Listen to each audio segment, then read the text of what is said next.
another in a long line of Webb success stories, Mr. Eddie Rehfeldt.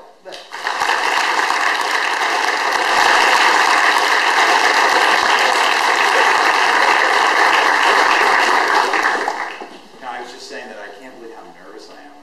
I usually I teach a class on producing and directing, and I'm pretty relaxed most of the time. But when you guys started coming into the room, I started going, "Oh my God, I'm really nervous." So I need to turn on the video here so we can pop that on. Let's start with the slide deck. So I do this talk to my class about the unexpected.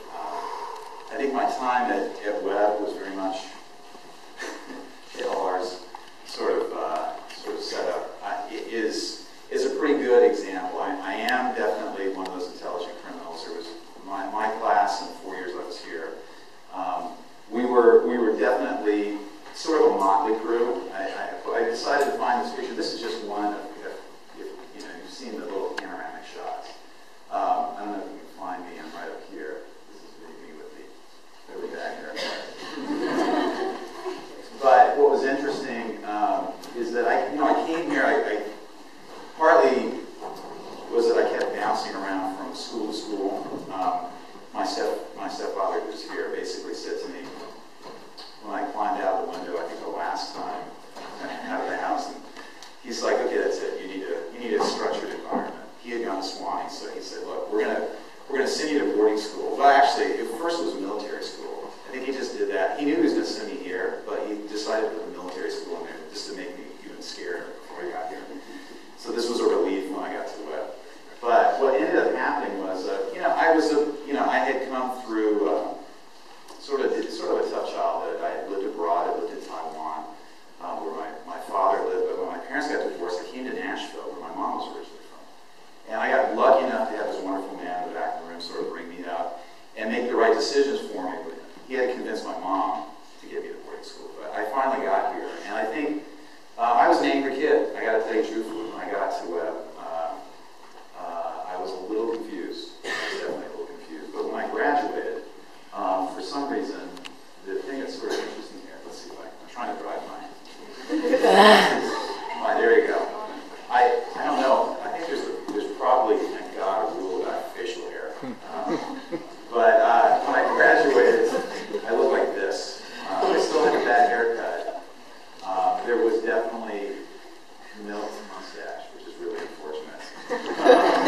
Because that picture is in the back of the room, which I'm sort of embarrassed by. But the thing that's interesting is that during the time, the first 2 years I was here, you could basically pretty much label me, a tough kid. But one of the things was, before I came to Webb, I really sort of,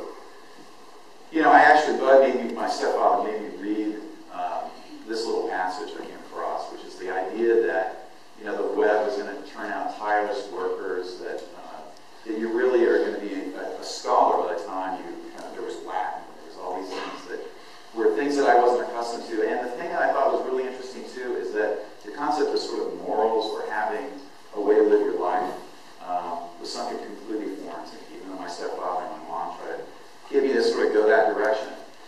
In reality, as I've sort of left here, I was basically a 25.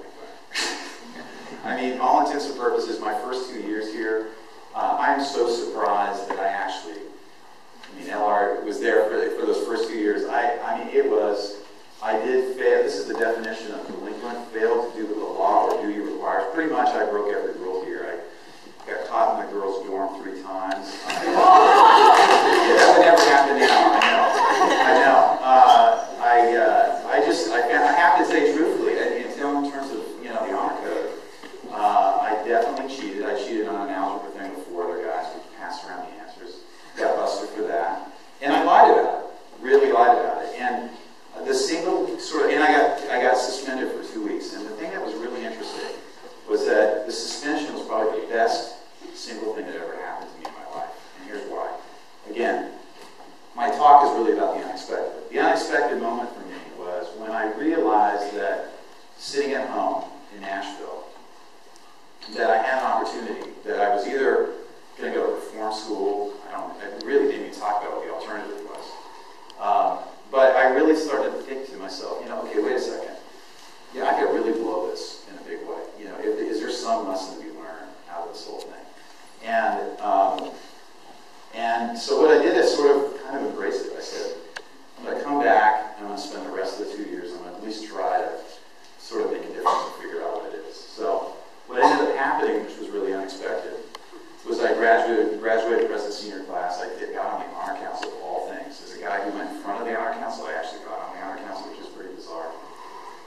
being a prefect, which was actually pretty rewarding, and it's turned out to be the things that I've learned about basically running the dorm and being responsible for getting kids up in the morning. I had grants, so I had the younger kids.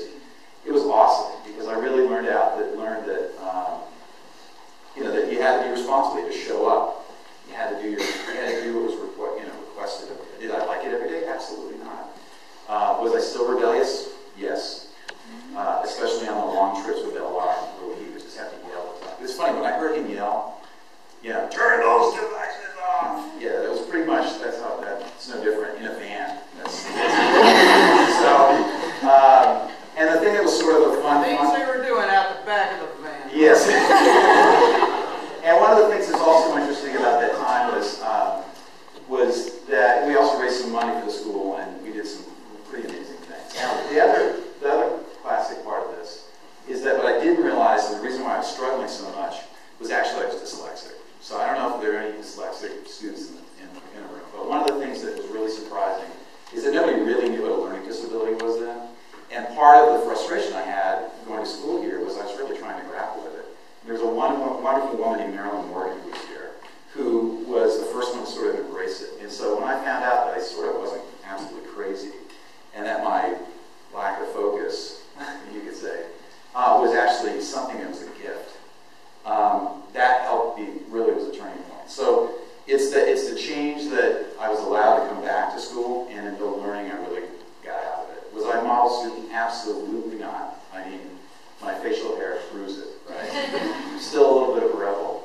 So the thing that's interesting about it is what I really learned while I was here was to really show up, right? Just show up. Like you're showing up today, just sit in the cube, listen to me. For a few minutes you're here, hopefully not too bored, but show up. Well, the thing I also learned was to tell the truth. Life becomes a lot easier when you tell the truth. I mean, I've learned this in business more than anything else. It's the single greatest, thing I learned out of here is just simply tell the truth. And sometimes it's hard when you're in work situations and your careers. You'll figure out that sometimes it's a little easy to take the white lie approach, but especially when you're putting your resume out there. And the other thing I also realized is that, and I learned this from actually watching the faculty and some of the people I got close to. I mentioned John Anderson, for example. He was fair and he was reasonable. And that was something that I learned and I took from, and I've applied so pretty much on how I even manage the teams that I work with now. How I was talking about, I'm a consultant. I actually created an agency. So if you know Mad Men, I told this to my mother-in-law recently. She was like, what do you do? I don't get what you do. If you've ever seen the show Mad Men, I'm basically Don Draper's boss. So that's how, if you think of the agency role. But what it's interesting is now when I look at my career, I start to realize that there's an adage that you guys may or may not know. Each of you in your lifetime will probably have somewhere around 5 careers or 5 jobs.